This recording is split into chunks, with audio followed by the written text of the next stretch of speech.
ఇదే ఇల్లు. మీ ఆయన పేరేంటి? ఏడాకుల వెంకట్రావు. ఏ వాళ్ళ ఆయన పేరు చెప్పడానికి మీ అక్కకు సిగ్గా? ఇదే ఆడవాళ్ళు ముందు ఈ జాడ్యం నుంచే బయటపడాలి. వెంకట్రావు గారు, ఏడాకుల వెంకట్రావు గారు. ఎవరు మీరంతా? మీ అందరికి నా ఇంటి ముందు ఏం పని? ఓహో, నీకు సపోర్ట్ గా ఈ గ్యాంగ్ అంతా వేసుకొచ్చావన్నమాట. అదేం కాదు సార్, ఆవిడదేం తప్పులేదు. మేమే కావాలని వచ్చాం. తెలుసో తెలియకో ఆవిడ్ని బయటకు గెంటేసి మీరు తప్పు చేశారు. జరిగిందేదో జరిగిపోయింది. ఇప్పుడు ఆవిడ్ని లోపలికి తీసుకెళ్ళండి. దాందేముంది? నేను అడిగిన 3 లక్షలు ఇస్తే అలాగే తీసుకెళ్తా. అలా కాదు, ముందు ఆవిడ్ని లోపలికి తీసుకెళ్ళండి. అన్ని విషయాలు తర్వాత మాట్లాడుకుందాం. 10 మంది ముందు అల్లరి బాగోదు కదా. ఇదే బెటర్ మేడం. ఇక్కడైతే నాకు రాసుకోవడానికి బాగుంటుంది. నువ్వు ఉన్నావా? మధ్య నీ కూడా ఏమిటి? మీరు తీసుకెళ్ళండి. 3 లక్షలు ఇస్తేనే దానికి ఇంట్లోకి ఎంట్రీ. బావా, మా నాన్న పరిస్థితి నీకు తెలియదు కాదు. ఉన్నట్టుండి అంత డబ్బు ఎక్కడి నుంచి తేగలడు? తేగలడు, తెస్తాడు. తెస్తే మాత్రం అంత డబ్బు మీకెందుకు ఇవ్వాలి? చూడండి, మర్యాదగా దిగొచ్చి ఆవిడ్ని పైకి తీసుకెళ్తారా, లేకపోతే మమ్మల్ని తీసుకొచ్చి దిగబెట్టమంటారా? ఆయన దిగి రాడు. ఆడవాళ్ళని ఫేస్ చేయలేని మగాడు. హెడ్లైన్ కి బాగుంటుంది. దిగి రావడానికి నాకేమైనా భయమా? ఇదిగో వస్తున్నా. మగాన్ని కిందకి దించిన ఆడవాళ్ళు. ఇది కూడా బాగానే ఉంటుంది. వచ్చాను. అయితే ఏంటంట? చూడండి వెంకట్రావు గారు, మీకు ఒక కూతురుంది. రేపు దీనికి పెళ్ళయి దీని మొగుడు మిమ్మల్ని కట్నం అడిగాడు అనుకోండి, అప్పుడు మీ పరిస్థితి ఏమిటి? ఆ పరిస్థితి నాకు రాకూడదనే ముందు జాగ్రత్త పడుతున్నా. ముందు జాగ్రత్తతో కాదు, మందు జాగ్రత్తతో. అయినా అంత జాగ్రత్త మీకు అక్కర్లేదు రండి. మీ కూతురికి పెళ్ళయ్యే నాటికి కాలం మారిపోతుంది. దాన్ని గనక కట్నం అడిగితే మొగుణ్ణి అత్తమామల్ని చెప్పుతో కొట్టే రోజు వస్తుంది. ఆవిడికి ఆ ధైర్యం లేదు కాబట్టి మేమంతా వెంట రావాల్సి వచ్చింది. ఏమిటే తెగ రెచ్చిపోయి మాట్లాడుతున్నావు? నాతో ఫైటింగ్ వచ్చావా? మేమందుకు రాలేదు. మీకంత సరదాగా ఉంటే తప్పదు మరి. నార్మల్.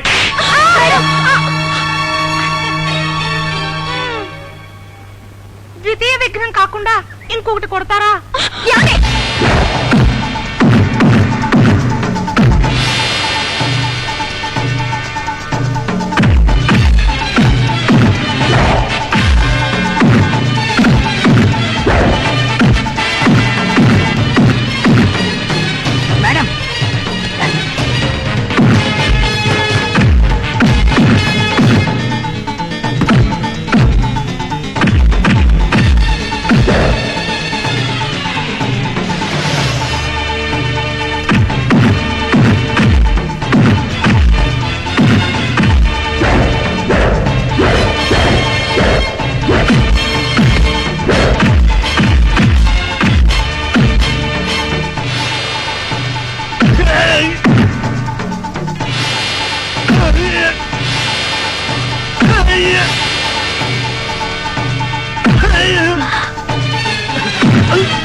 మేడం, మేడం, నన్ను వదిలిపెట్టండి. నాకు కట్నం వద్దు, ఏమొద్దు. నా భార్యని నేను ఏలుకుంటాను. వెళ్ళమ్మా. పప్పి, ఎక్కడికి వెళ్ళావమ్మా? డాడీని వదిలిపెట్టి. దాదా పదమ్మా. అయ్యో, ఇలాంటి పనులు చేయకూడదు. వెళ్ళండి. Thank you madam, thank you very much. పద వెళ్దాం. పదండి. మేడం, ఒక చిన్న ఇంటర్వ్యూ. ఇంటర్వ్యూనా? నాకు అలవాట్లేదు. అదేదో నేనే రాసుకుంటాను. ఫోటో మాత్రం చాలా ఇంపార్టెంట్.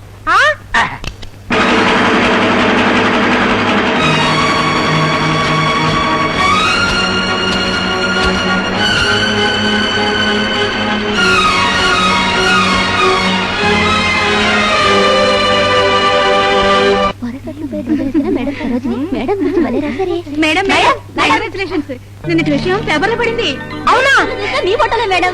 కంగ్రాచులేషన్స్, మీరు బుక్ అయిపోయారు మేడం. ఫుల్ గా బుక్ అయిపోయారు. ఇక నుంచి మీరు ఈ హాస్టల్ కి పరిమితం కాదు. మీరు పబ్లిక్ ఫిగర్. మీ గురించి జర్నలిజం కూడా ఎక్కుస్తుంది. నాకు టైం ఏంటి, వస్తాను. సౌందర్య, ఎక్కడికి? నేను వెళ్ళి ప్రసాద్ ని కలిసి నా ప్రాబ్లం సాల్వ్ అయిపోయిందని చెప్పొచ్చేస్తాను. దానికంత కంగారెందుకు? అతనికి అన్ని విషయాలు తెలుసు. అతనికి ఎలా తెలుస్తుంది మేడం? నువ్వే చెప్పావుగా జర్నలిజం కూడా ఎక్కుస్తుందని. ఈ పాటికి పేపర్లన్నీ చదివే ఉంటాడు. అయినా సరే నేనే వెళ్ళి పర్సనల్ గా చెప్తే సంతోషిస్తాడు. Bye bye. నేను రా. నాన్నమ్మ నేను తీసుకురామని సరోజిని. అవతల సౌందర్య నా కోసం వెళ్తోంది, నేను వెళ్తున్నా. నాన్నమ్మ ప్రోగ్రామ్ దానికన్నా అర్జెంట్. ఓ పంచే 2 నిమిషాలు మాట్లాడి అక్కడి నుంచి అలాగే వెళ్ళిపో. నీతో కర్మ రా. ప్లీజ్ రా.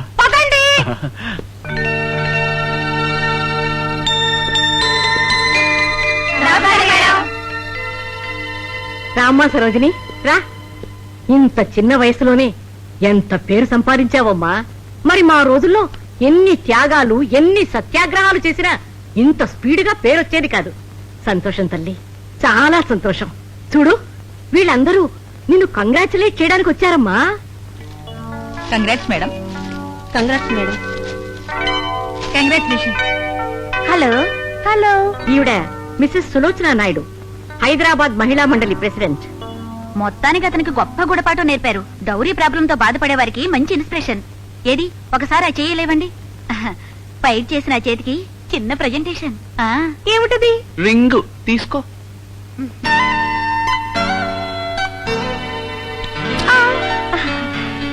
ఈవిడ మిసెస్ సుకన్యాదేవి, అనాథ బాలికల హాస్టల్ వార్డెన్. సరోజిని గారు, నిన్న మీరు చేసిన పని చాలా బిగ్. చాలా స్మాల్ అండి. చాలా బిగ్ అంటుంటే ఇప్పుడు విషయం ఏమిటంటే వీళ్ళందరూ కూడా వాళ్ళ లెవెల్లో సంఘసేవ చేస్తున్నారు. కానీ వీళ్ళ కృషి వెలుగులోకి రావాలంటే ఒక స్ట్రాంగ్ లీడర్ కావాలి. నువ్వే వాళ్ళ లీడర్ గా ఉండాలని అందరూ ఆశిస్తున్నారు. నేను కూడా వాళ్ళ అభిప్రాయాన్ని సపోర్ట్ చేస్తున్నాను. అయ్యో ప్లీజ్, నాకు అలాంటివేమీ వద్దండి. అయ్యయ్యో, మీరు అలా అనకండి. మేము ఎన్ని చేసినా అవి పబ్లిక్ రీచ్ కావు. ఇప్పుడు మీకు ఇమేజ్ ఏర్పడింది, మీకు ఫేస్ వాల్యూ ఉంది, అట్రాక్షన్ ఉంది. మీరేం చేయక్కర్లేదు మేడం. మీరు ముందు నిలబడితే చేయాల్సినంత మేము చేస్తాం. మా కోసం వాయిస్ ఇస్తే చాలు. డబ్బింగ్ లాగా?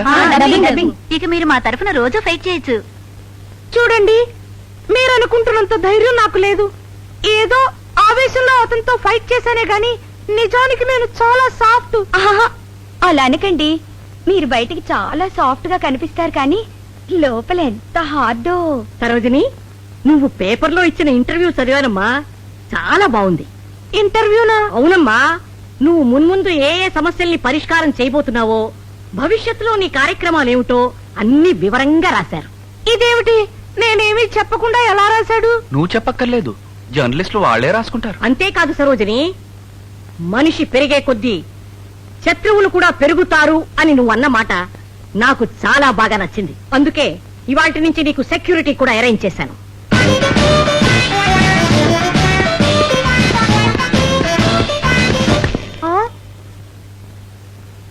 ఏం చేస్తారు వీళ్ళు? ప్రతి క్షణం నీ వెనకుండి నిన్ను కాపలా కాస్తారు. ప్రతి క్షణమునా?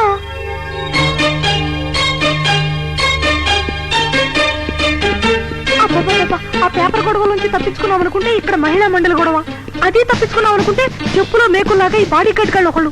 అవతల సౌందర్యం ఎదురు చూస్తుందిరా. మాట దేవుడు అరుగు. ముందు ఆ రాయుడి దగ్గర నుంచి నెగిటివ్ తెచ్చుకోపోతే నీ బతుకు నెగిటివ్ అవుతుంది. ఓహో, అది ఒకటి ఉంది కదూ. ముందు వీళ్ళ సంగతి తెలిసేయాలి. తెలుద్దాం. బాబు బాడీ గార్డులు, మావి టెంక మీద ఈగల్లాగా మేడం బాడీ మీద వాలమని కాదు. మేడం ప్రైవేట్ గా మాట్లాడుతున్నప్పుడు మీరు అక్కర్లేదు. మేడం పబ్లిక్ లో వెళ్తున్నప్పుడు మీరు సెక్యూరిటీ ఇస్తే చాలు. ఓకే? ఇంకా చూస్తా వెంటరా పోనీ.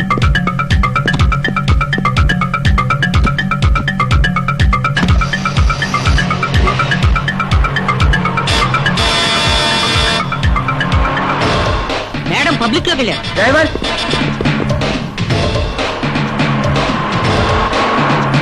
అమ్మయ్యా, మొత్తం మీద ఆ గాడ్స్ నుంచి తప్పించుకొచ్చేసావురా. పోనీ.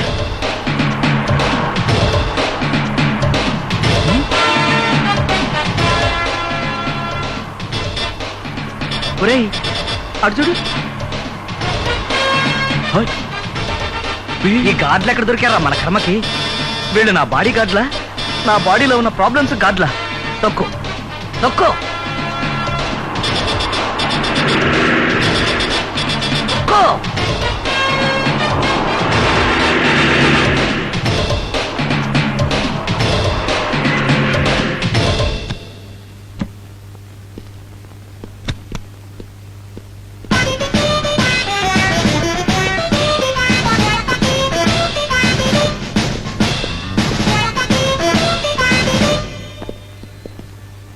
నువ్వు వెళ్ళి రాయుడు ఎక్కడ ఉన్నాడో చూడు.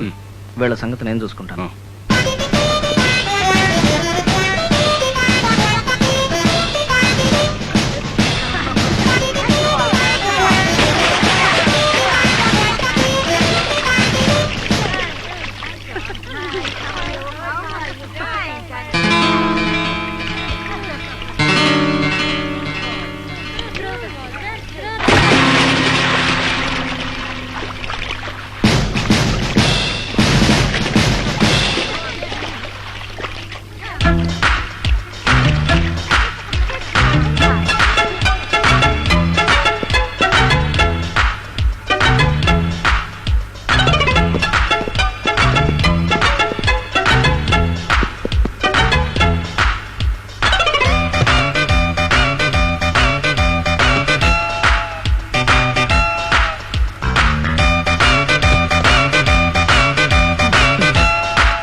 ఇప్పుడు అక్కడ బయటికి వెళ్ళాడు, మళ్ళా మీరొచ్చారు.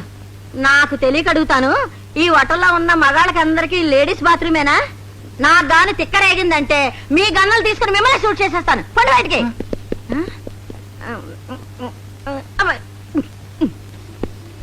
హాయ్ సౌందర్య, హాయ్. నీకోసం హాస్టల్కి వద్దాం అనుకున్నాను. ఆడబోయిన బంతి ఎదురైనట్టుగా నువ్వే ఇక్కడికి వచ్చేసావు. ఇదిగో ఏమిటిది? బ్లాంక్ చెక్, సంతకం పెట్టాను. దాని మీద నీకు కావాల్సినంత ఫిలప్ చేసుకుని మీ బావ మొహాన కొట్టు. ఇప్పుడు అవసరం లేదు. ఎనీహౌ చెక్ ఇస్తున్నందుకు చాలా థ్యాంక్స్. ఎందుకు అవసరం లేదు? మా బావ కట్నం ప్రాబ్లం మా మేడం సాల్వ్ చేసేసింది. అరే ఆవిడిచ్చేసింది అనమాట. ముందు ఛాన్స్ ఆవిడ కొట్టేసింది. ఆవిడ మా బావకిచ్చినవి చెక్కులు కావు, కిక్కులు. దెబ్బకి దెయ్యం కుదిరింది. ఏదేమైతే నేను చాలా సంతోషం. ఆ చెక్ బుక్ ఇలా ఇచ్చే. ఆ, నువ్వింత ప్రేమతో ఇచ్చిన చెక్కు నేనెలా తిరిగిస్తాను? మరి ఫిలప్ చేసుకుంటాను.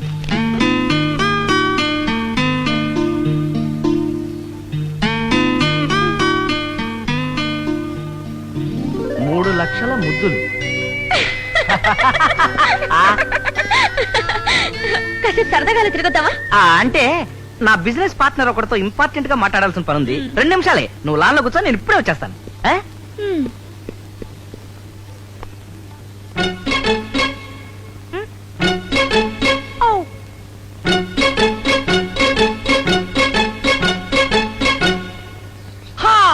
సాంద్ర చూడకుండానే భలే కనిపెట్టేశారే.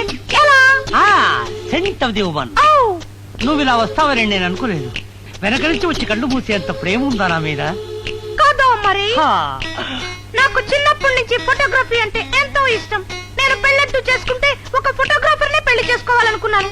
ఐఎమ్ సో లక్కీ, ఒక ఫోటోగ్రాఫరే నాకు లవర్ అయ్యాడు. అలాగా? చూసావా, ఇవన్నీ నావే. ఆహా, ఎన్ని కెమెరాలు? ఇదిగో ఈ నెగటివ్స్ కూడా నావే. నాకు కావాల్సింది నెగటివ్లే. నాకు కావాల్సింది నువ్వే. ఏమైంది? నేను ఇప్పుడే వస్తాను. ఇదిగో నన్ను ఒంటికి వదిలి నువ్వు ఎక్కడికి వెళ్ళిపోతున్నావు? అంటే ఆ రోజు నా రూమ్ లో చూసారే నా బ్రదరు, సగం షేవింగ్ లో ఉన్నాడే వాడా? వాడే. వాడికి మనం ఇద్దరం లవ్ చేసుకోవడం ఇష్టం లేదు. వాడికి ఏదో ఒకటి చెప్పేసి వెంటనే వచ్చేస్తాను.